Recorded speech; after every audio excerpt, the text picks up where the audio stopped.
day to one and all. Thanks for tuning in. Thanks for coming back to yet another episode of Sometimes the Old Man is Right. As usual, I am your host, Lamont Ferguson, playing the role of the old man. The old man that decided to clock in for work. Please. You're too kind. You're way too kind. I am here back at the home office in Lakewood, California. I appreciate you tuning in. If you're new to the program, welcome. If you're one of the mighty 9 listeners, welcome back. This is episode number 47 of the podcast. As I told you, I will give you more this year than I gave you the previous year. And so far, I'm a man of my word. How have you been? It's been a while. You look good. Have you lost weight? I haven't. What's the good word? I'm all right. Thanks for asking. As I said, I'm home. It's good to be home. I had an enjoyable time at my last contract on the lovely Celebrity Summit as I closed out my portion of the Caribbean runs. And now when I return to the ship, it's back to Alaska. Alaska season so soon. This is what happens when you get older. Everything is right away. There's no break. There's no adjustment. It seems like just a couple of weeks ago, I was in Alaska. Okay, maybe a couple of months ago. And now it's time to go back to Alaska. I didn't think they had time to thaw out. But no, time to go. Time to go back to Alaska and do all the Alaska things. I had all intentions, the best laid plans to record episodes of the podcast while I was out on my last contract. I had the microphone set up. Everything was ready to go. But the problem is I listened to the previous podcast and I didn't like the way it sounded. It sounded like I was in a closet. It did not sound like I was in, well, a legitimate studio or the sound that be consistent with the previous episodes. It sounded like I was in a cabin. And I'm sure it's just me making some adjustments on the computer and the settings. But I didn't have time for that. Besides, every time I go to tinker with something to get it exactly how I want, my Life's a Lucy episode, I end up finding out something else that's wrong that prohibits me from getting to the goal at the time that I thought I was going to. Let me give you an example. Recently, my friend, very funny, paranormal psychic, Karen Rontowski, you know Karen if you know me, she had put up a couple of clips from a show she was doing. One was a tight close-up shot with really good audio that was pumped directly into the camera.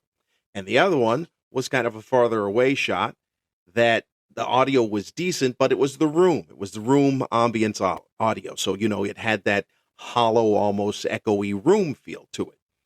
And I said, I like the clips, but why wouldn't you just take the audio from the room and overlay it onto the tight one, or vice versa, so that the audio is clearer and clean? Because that's what she wanted. And she said, well, she got frustrated. She said, I didn't know how to do it. So I said, okay, well, let me do it. I'm sitting around editing nonsense all the time. I've gotten pretty decent at it. She sends me the clips. I pull them off. I can hear them. As soon as I get them into my editing software, I can't hear any audio at all from either clip. Go back to the original file that's in the computer that was downloaded, hear it perfectly. In the suite that I use to edit video, couldn't hear it. It took me another 20 minutes to render the video and change the file and stuff, and something that should have taken about 10 minutes to do ended up taking 40 minutes to do. And that's what happens with me. So I was going to do it all and get you episodes, but I knew it was going to be a hassle. I spent the rest of the time doing what I do on a ship. You work and you try to get in as much pickleball as you possibly can. That's what I do. I'm on pickleball ships that actually have pickleball on them. So when you're not battling the sun or the wind, you can get some decent games in. And I felt like I played a fair share of pickleball on the ships. I was also in some ports where I could get pickleball in off the ships. I was in Key West, and that was fun. I was in Grand Cayman a couple of times. Shout out to Jerry and the folks over there at Grand Cayman. Also a shout out to the Key West pickleball folks at Higgins Beach. So it was a nice time to play pickleball. I came back home, immediately went to go play. Now, look, we're going to start off with pickleball here. Here's the thing about it. Not to minimize anyone with an addiction, but I think similar to people with addictions, I think that pickleball needs to have a sponsor. Like, you need a sponsor in pickleball to protect you from yourself. While I was on the ship, I did a little something that tweaked something in my back. Quick reflexive spot that I turned my body real quick, and I felt it. I was like, ooh, that's going to hurt. But I kept playing. And it wasn't horrible. It wasn't something that was debilitating. Well, when I came back, I was like, maybe you shouldn't play. But I went and played. Very first play, same exact play. Ball that was kind of behind my partner. I turned real quick. Same move. Bam. And I was like, yeah, that is going to make me pay. I played for one more day after that. And then I've shut it down. And there are times where I thought, no, just go out and play. And that's where you need a sponsor. You need to be able to call up someone and say, hey, man, I know I shouldn't be playing, but I feel like I want to play.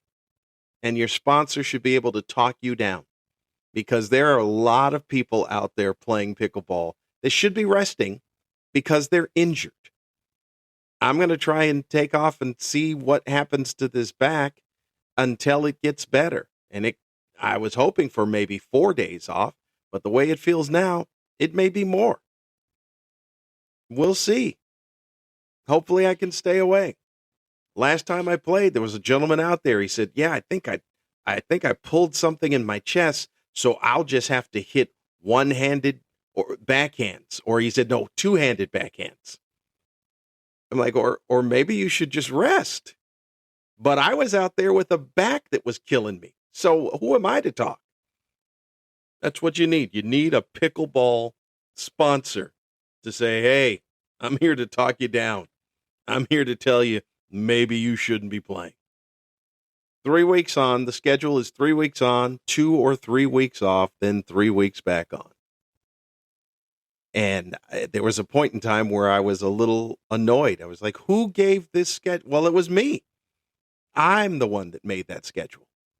I said that's the optimal schedule for me. And Celebrity Cruises was very nice to give me everything I wanted. And now, still not happy. That's life, is what that is. I have no one to blame but myself. Here's the thing about it. That 2 or 3 weeks when you're off flies by. I mean, just zooms by. The 2 or 3, or not even 2, the 3 weeks that I'm at work on the ship, I think they found a way to manipulate time to make it last even longer. And I know why. The reason is I'm only working 2 nights a cruise. So the show, if it's, a week, I'm only going to work 2 nights on those weeks.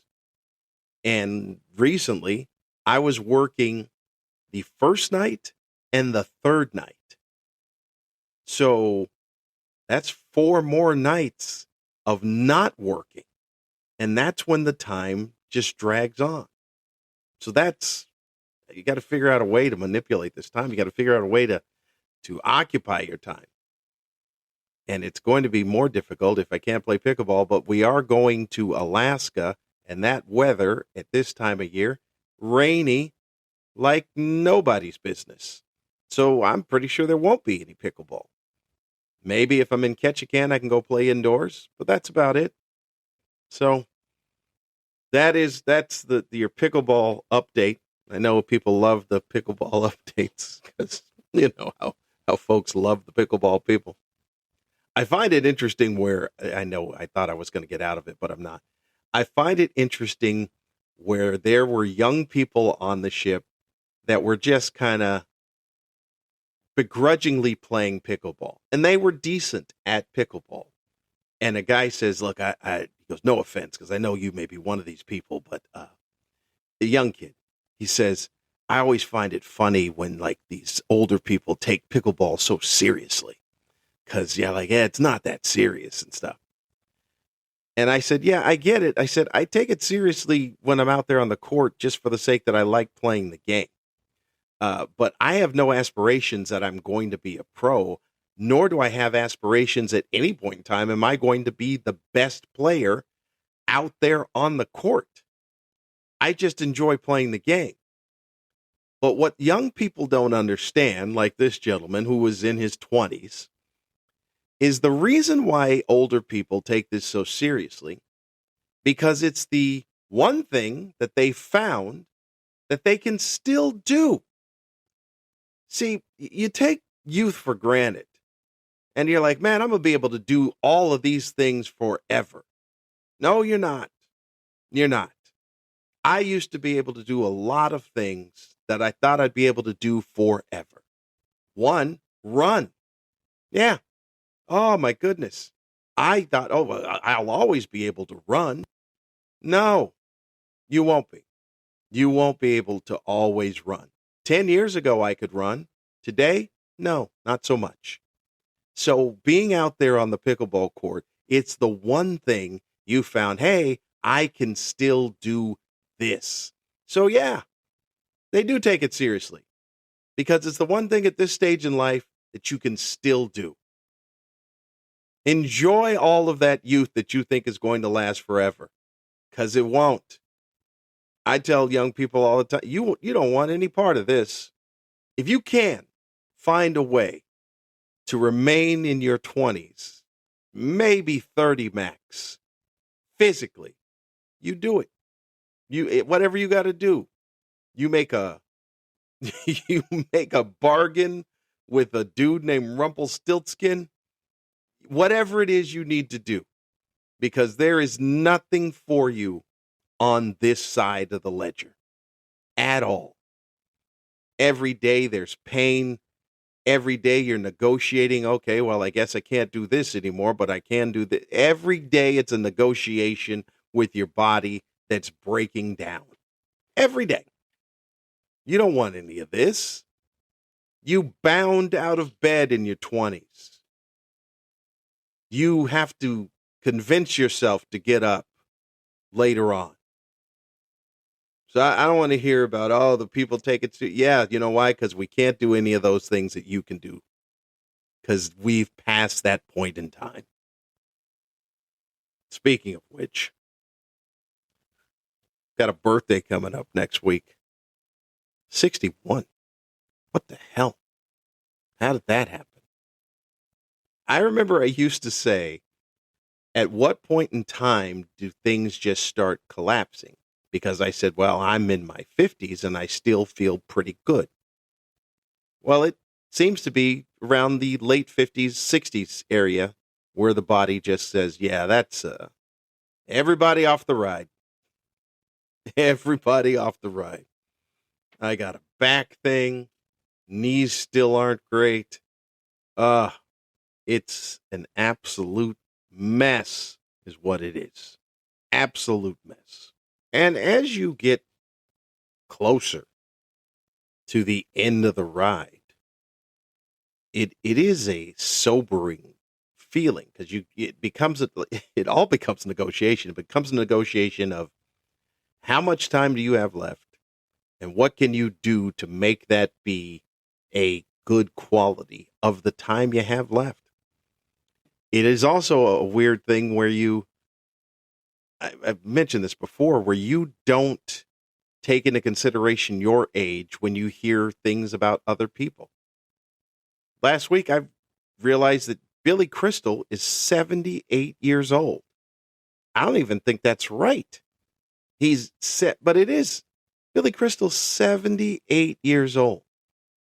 I would, that's nearly 80. And I forgot to take into consideration that I'm 60. You freeze your time, and other people keep on moving. But I will do what I can to see how long I can keep negotiating. Speaking of age thing, I don't have a lot of things to address. There's a handful of things to address on this episode. There's not a ton, but well, here's one of the things. I was going to talk about this thing, but I'm going to talk about something to go into this thing. I saw this on a reel, and someone said they're giving their little opinion, and they're trying to give their little comedic rant. They're not a comedian, but they're giving their little funny rant about the government raising the draft age to 42. Now, here's the thing about it. That's not a thing. They didn't raise the draft age to 42. I researched because it didn't sound right. But the fact that we have this wild west of this thing with the internet, where there is no fact checking, no repercussions for people just spewing nonsense. And then the things when they do, they go, this was fact checked by this. And then somebody's like, well, who's fact checking the fact checker? Okay, this is insanity. I don't even remember because I know I heard it and then I went to go research it right away. And I found out, and it took a second, found out that guy was wrong about his information. Now, the government did raise the age of enlistment into the Army to 42, but the draft age, still 18 if we were to implement a draft.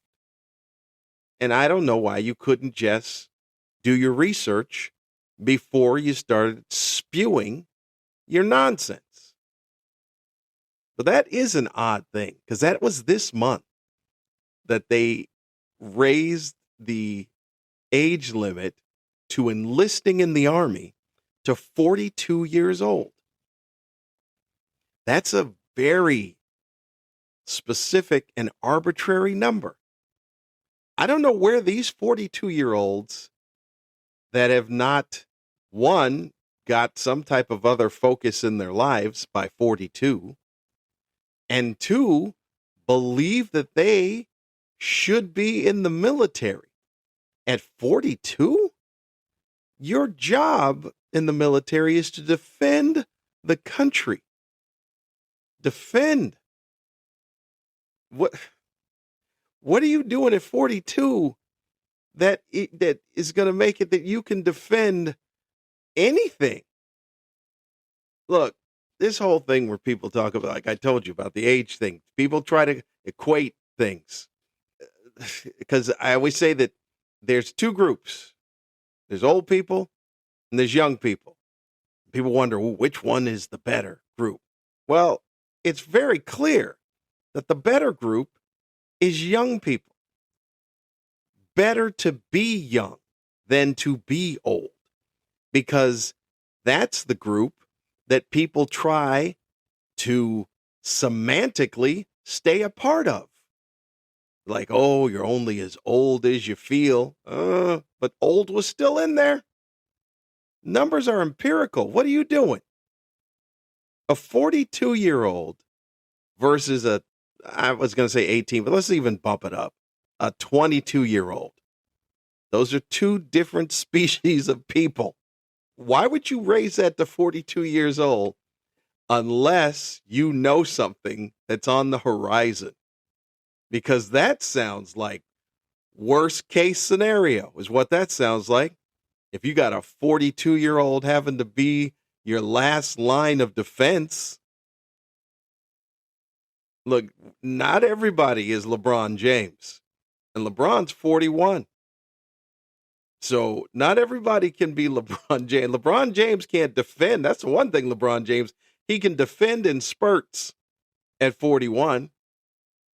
He can't continually defend. You need a 42-year-old to continually defend the country? Then we are in trouble. Yeah, I know. There's a rare 42-year-old out there that's in amazing shape. Yeah, that one person. Go take a look at the rest of the 42-year-old people. Go take a look at the rest of the 50-year-old people. You can be 42 to enlist. Well, how long do you stay in? If you're 42 when you enlisted, we have lost our minds. I saw a news story about a teacher in Arkansas, junior high school teacher. One, I'm surprised that they still have junior high schools because I thought that they had all moved to middle schools. I am a big proponent of junior high school. I went to a junior high school. There were only 2 grades there, 7th and 8th grade. And that seems to be right. That seems to be the transitionary, is that the word? Transitionary spot in life where that group belongs together. We've moved it to middle school where now it's 6th, 7th, and 8th. And I kind of feel that 6 is a little too young to be in with the 7th and 8th, but I don't know. Everything is different. But anyway, so there's still middle schools in Arkansas. And there's 2 things. One, I miss decorum and I miss manners, but I also understand. So a kid is walking by one of the teachers, and the teacher said something to the kid to the effect of, or maybe not even walking by, I think it may happen in class. The kid says, "I don't have a computer, bruh." And the teacher says, "I'm not your bruh, I'm your sir." And then the kid says, "My bad, little bruh." And the teacher snaps, grabs the kid by his shirt, and I think strangles him, chokes him, something, shoves him around, pushes him against the wall or something like that. That teacher got arrested, as it should be. But I'm surprised this has not happened more. I'm surprised this has not happened on a regular basis. It's very funny how some news outlets spin it. The New York Post put hothead teacher arrested. Hothead teacher? You call that teacher a hothead, that means you've spent 0 time amongst kids today. 0 times. I'll tell you something that took place on the ship. Twice on the ship. Little kid, 9 years old, is out there playing basketball. The basketball court and the pickleball court occupy the same space. Pickleball is scheduled for 10 o'clock in the morning. 10 o'clock in the morning, pickleball people show up. Kid's out there playing basketball. Older man says to the kid, "Hey, it's pickleball time. You can't be out here shooting baskets because this time is scheduled for pickleball." Kid says to the old man, "Who are you? Do you work here?" "Well, until somebody tells me that works here, I'm going to be out here." Guy tries to explain it to him again. Kid gets in a huff. Kid runs to tell the mom. 15 minutes later, mom comes up, gets in the old man's face, and says, "That was a kid, and you have no right to talk to him like that." They bicker back and forth. She goes on her way. I don't think any of you parents know how your kids act when they're not around you, or you have taught them how to behave like this, and that's acceptable. Either one of the two, it must be happening. This is why I said I miss manners and I miss decorum, but I also understand because people have brought this on themselves. There are a lot of bad people out there, bad adults, because they were raised by bad adults themselves when they were kids. And they have now told their kids, you stand up for yourself and you don't take any crap from anyone. All right. Well, in that not taking crap from anyone, they're also not taking crap from people who are well-intentioned and people who don't mean them any harm. So it becomes a case of, if we send one person to the sentence them to the death penalty, one innocent person the sentence to the death penalty, then we have got to let all the people go. It becomes that type of thing, because that's one too many. This is what is taking place. There was another incident that took place again on the pickleball court, because that's all the time and that's all the space I spend my time in, where a kid, and this was not a kid, that was a kid 9 years old. This was just a young man in his 20s. He was out there shooting baskets while they were playing pickleball. And a lady, older lady, 80-something years old, says, I'd rather you not being out here shooting baskets, because I'm afraid that if the ball rolls loose, I could trip and fall over the ball. Legitimate concern. Legitimate concern at 80 years old. Heck, legitimate concern at 60 years old. The kid didn't like the way that he was approached and kept doing it. Then they got into an argument, and I finally had to step in, because at some point an old man was there, and the kid was yelling. The young man was yelling and screaming, help, I feel threatened, help. The old man, as old people do, go to put his hands on the guy's shoulders to calm him down. This is a typical move by old people for since the beginning of time. That kid then starts going crazy, starts yelling security, help, help. And that was insanity. He says, I'm going to go to guest services and tell them that you put your hands on me. And that's when I stepped in and I said, okay, you can do that. But do you know who I am? Now, I'd already performed. And he said, no.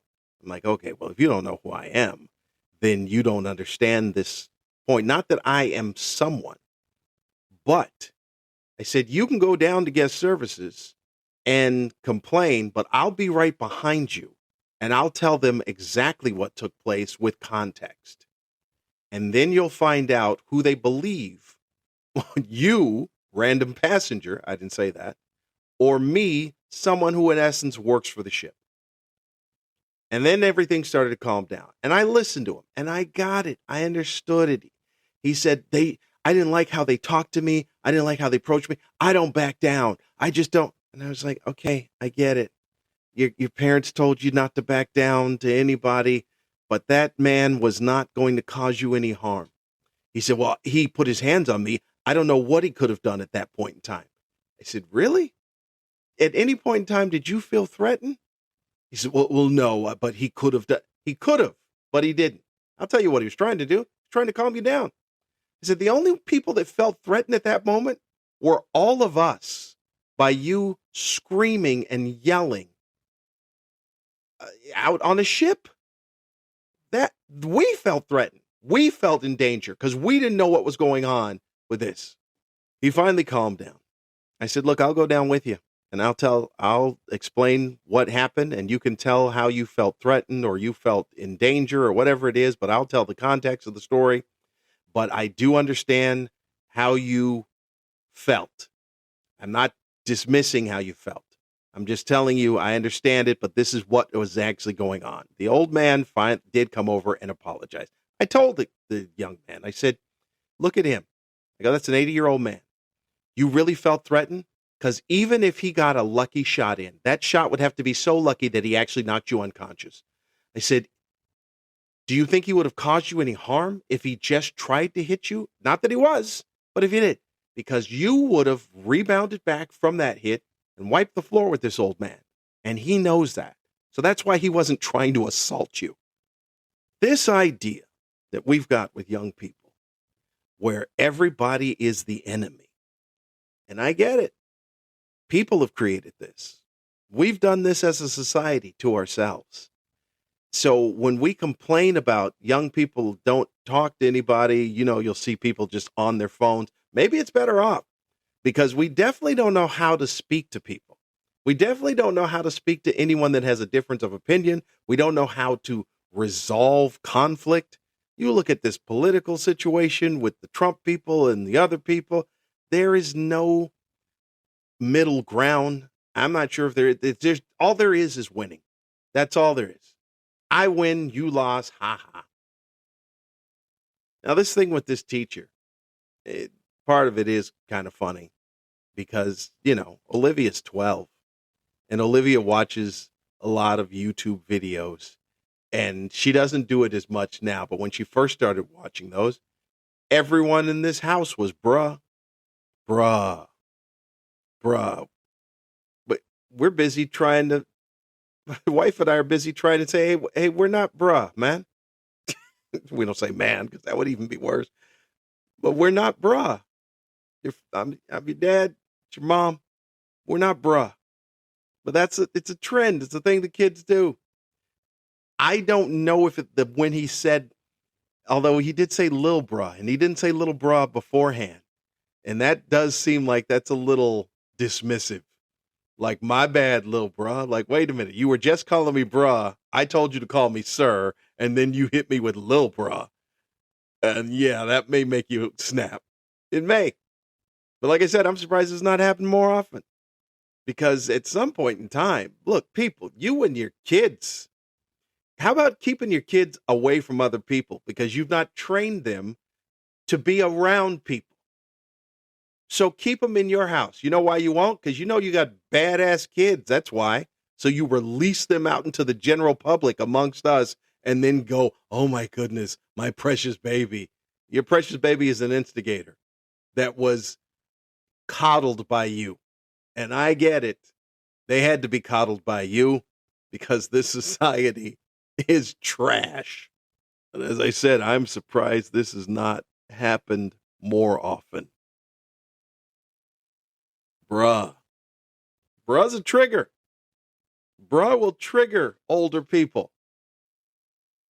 Maybe tell your kids to not call everyone bruh, especially not your teachers.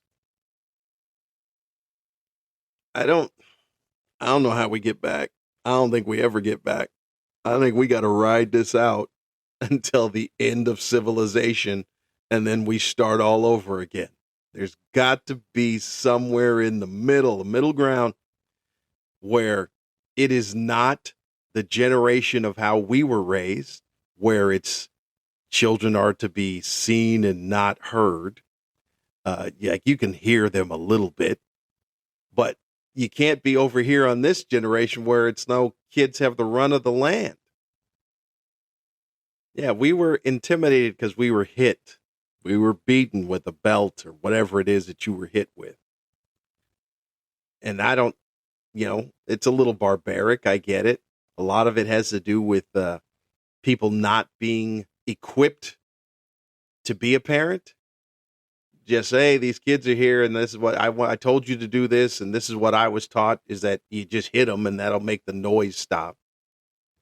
As opposed to whatever the hell is going on with kids now, where it's just like, I'll listen to you and give you your space and shut up. Shut up. There's got to be a punishment. Maybe it's not physical abuse. Yeah. But there's got to be some type of punishment. And there's got to be some type of standards in the society of respect and decorum and manners. And it's not winning and losing. It's just how society works. But it won't. Write it out to the end. Everybody's bruh. If I was a reporter in the pool, I'd be calling President bruh. Look here, bruh. What are we doing about Iran? All right, thanks, bruh. Thanks, little bruh. It's ridiculous. Oh, my God. You people with your kids. Your kids. And you know who, I'd say, you know who I'm talking about. No, you don't know who I'm talking about because you think I'm not talking about you. And I am talking about you. You people with your badass kids and your shitty parenting. The heck is wrong with you? Turning them loose on us. We got to deal with it. Stop it. All right. The final thing, I believe is the final thing that I will discuss, is something that I've been putting off for quite a while. I told you a while ago about the status of my mom and my sister trying to take care of my mom and stuff, and a yeoman's job done by her, Monique. Well, it has been over a year. Earlier this month marked the year point that my mom had passed away uh, in the early part of April. And I'd not talked about it because of the fact that I'm just trying to process a lot of stuff about it. A lot of it has to do with the fact of joining a club that eventually, if life works in your way, we all end up joining a part of. And that is the part of the club where, in essence, you're an orphan. Like, you don't have a parent out there. And it's not anything that's really talked about because it's a natural thing in life. But it is a very difficult adjustment. And I don't think it's an adjustment that anyone ever fully recovers from. Because to have that safety net of a person that has walked this journey before you be gone, and now it's just you walking that path, it is a very lonely path. It is a very lonely club. And there are many of us, like I said, if life works out the way it's supposed to, all of us eventually join this club. But we're really, no one, like I said, no one really talks about it. But it is, it's a tough road. It's a tough road to make an adjustment. I don't know where down the road that you kind of view it and go, okay, this is, I guess there's an acceptance part of it that takes place. But like I said, I don't think you ever fully recover. That idea that it's just you. Because there is also that idea of that you are next. Now, that part doesn't necessarily bother me about being next in line as far as to, be at the end of the journey. It is the people that are affected behind you, because that is really where the emotional part takes place, is that you know how you felt when your parents passed away, and you know what that will do to other people that are your children, that you know that that this effect will have the same on them. So that's why you try to hang out and stay around. I remember a time when I visited my mom, and we knew the doctor had said, well, she's transitioning. This is the point of how it takes place. And there would be moments where it would be, she'd be completely lucid. So, but there was a point where she was having some type of episode, and then she looked at me and she said, I feel like I'm dying. And I didn't know what to say because I didn't want to lie to her. But I also didn't know what to say. But I also saw the panic in her eyes as far as her making that statement. And I don't know what that feeling feels like. It is an awareness, I guess. Because, you've been sick, but I've never felt like, oh, I feel like I'm dying. I don't know what that must feel like. But I just told her it'll be okay. And when the last time I saw my mom, I knew it would be the last time that I saw my mom. I went out there. I made trips to go visit her multiple times during the week. And then I knew I had to go back to a ship. And when I came home, I said, that will be the last time that I see her. And it was. It was about a week later that she passed. But I say a shout out to all of us who walk this journey as orphans in life, that your parents are gone and you're left to explore this path on your own, because it's not fun. It's not pleasant, but it is part of life. And I prefer it. We'd all prefer it to the alternative. Because I think I mentioned this earlier about people who survive their children. They live longer than their children. That is horrific. But this, also not pleasant. Also not a pleasant trip around the sun. But I will do what I can to continue to live the legacy of those who have passed, those that have taught me, those that have poured into me their knowledge. And I think that's what we all do. We all just try to live the legacy of what it is that they taught. The Nora Andersons, the Artis Andersons, the Eleanor Fergusons. We try to do that. Susie Jones. That's my great grandmother. All of us. We try to do it. We'll walk the path in your honor. That's what we do. And as this is coming up on, I guess Mother's Day is coming up soon. It's the only thing you can do. You do the best you can. All right, folks. I thought I had more things to talk about. I didn't want to close on a somber note, but it is what it is. Got a birthday? You head back to Alaska. That's what is coming up. You know what? Well, this is not a thing, but I like cooking. I enjoy cooking. And I went to make something yesterday, and it was a failure. I'm not really happy about it. It's bothered me. I don't like cooking failures. I had some chicken. Now, I had an idea. I was going to put chicken, maybe make a little Alfredo sauce and some noodles and do it that way. And then I got a wild hair to go, oh, why don't you try doing a little pod say you? Why don't you do that? And that is more difficult to do than you would think.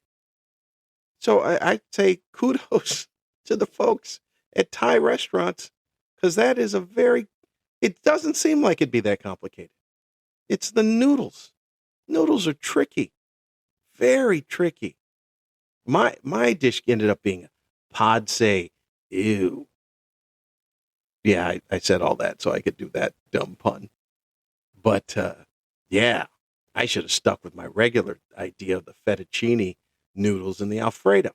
That's what I'll listen to, because it turns out also when people are putting recipes on the internet, they're not really giving you all the steps. They're saying, okay, do this, now do that. Okay, well, there's something in between there. What should I be doing here? They just assume. And that's what we've become in communication. You know, when people get words wrong and you go, hey, that's not the right word. And they go, oh, you know what I mean? Congratulations. You have fucked up society, because the whole idea is that you need communication to be effective.